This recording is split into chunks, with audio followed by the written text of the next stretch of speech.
When I moved to Vancouver, I immediately fell in love with the city. I love the mountains, ocean, trees, fresh air. It's, it's pretty ironic that I'm talking about nature when I'm trying to talk about the city, but that's always been the case with the Vancouver. Hi, my name is Alas and I'm a Vancouverite. I guess that's why people often oversee Vancouver's architecture. Some people take it as a bad sign, but I have a different opinion. I think it's just our architecture is in harmony with its environment and it doesn't try to take over, it's just there. David Crape once said that design should never say, look at me, it should say, look at this. And I think that's what local architecture does. I focus on residential houses because any city at its core is a house.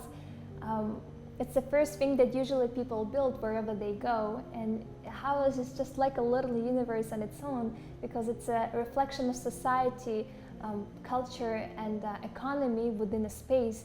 And you can tell a lot of things about Metro Vancouver just by looking at house, because a house is a collection of history that is reflected on its design, inhabitants and placement. I've always been pretty bad with words and I can't express myself very well, so I guess that's why I've always used art as a way to express myself and as a way to kind of make sense of what's happening in my life and in my surroundings. I hear people complaining quite frequently about Vancouver, and yes, it's raining a lot in here. It's expensive and it can be quite boring if you're not into outdoor activities, but I still think that Vancouver is a wonderful place, and pretty much that's how idea came to me for the book. I just wanted to show everyone the charm of Vancouver and remind local people that we live in a wonderful place. The idea for the book came to me in October 2018, I think, and but it took me a while to narrow down my topic exclusively to houses because at the beginning I was pretty lost, and I was thinking actually to make a book about big structures around Metro Vancouver, but then I realized that I wasn't really into it. And then one day I was just walking around my neighborhood and I realized that I really enjoy residential architecture in Metro Vancouver. I just love seeing these little houses with their super cute gardens, and it's actually also the first thing that comes to my mind whenever I think of architecture in Metro Vancouver, and from there my work began. And then 2019 came, and it was quite eventful for me. Many things happened, good and bad, but mainly bad. And the major setback became my health. One day I felt a strange pain in my right knee, and then a week later I lost my speech and I couldn't move the right side of my body and the right side of my face. And I needed help with simple tasks like sitting down because the right side of my body was dragging me down all the time. So you can imagine that painting little houses wasn't my priority anymore. And I had to relearn many things like walking, talking and writing, for example.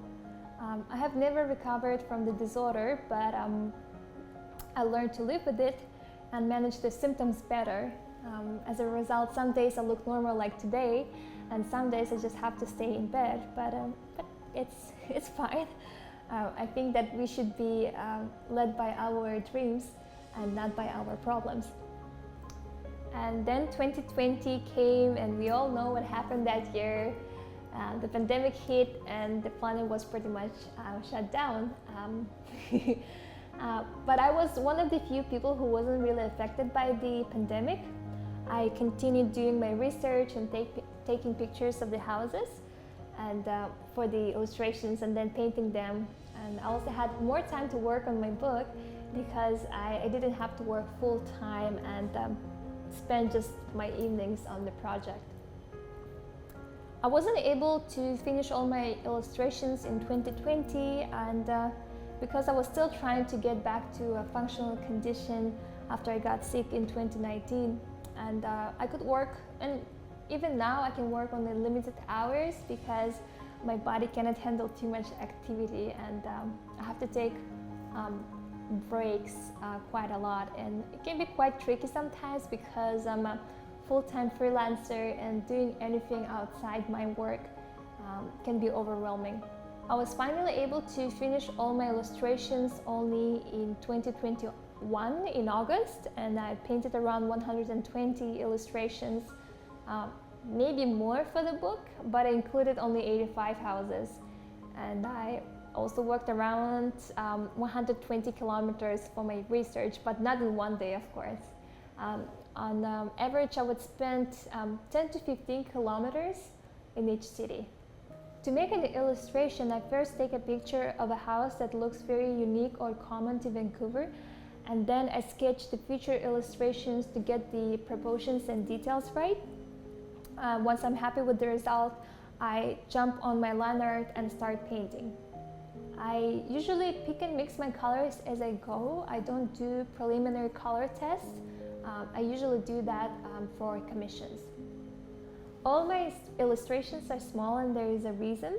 When I started working on a project, it was something that I was doing after work, so I didn't want to spend a lot of time painting, and I wanted to have fun, enjoy the process, and see the immediate results, and it wouldn't be possible if I was working on a big sheet of paper.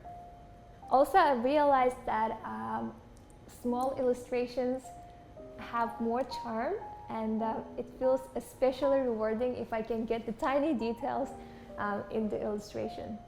When people see my illustrations, they often tell me that they like my style, and I have no idea what they're talking about because I'm not even sure if I have one. And one word that comes up very often is pretty, but I don't think pretty is a style. I think passion projects like this are very important for an artist because not all of us have the luxury to do what we like. So sometimes our jobs can drain us out, and it's pretty sad. But when you have a side project, it keeps the fire burning and the creative juices flowing. So it's totally worth it to develop your own projects outside your work. It was challenging for sure to work on this book sometimes, but I enjoyed every single moment, and it was a great way to rediscover the city I love so much and learn more about its history. And I really hope that you will be able to find something new and exciting for yourself.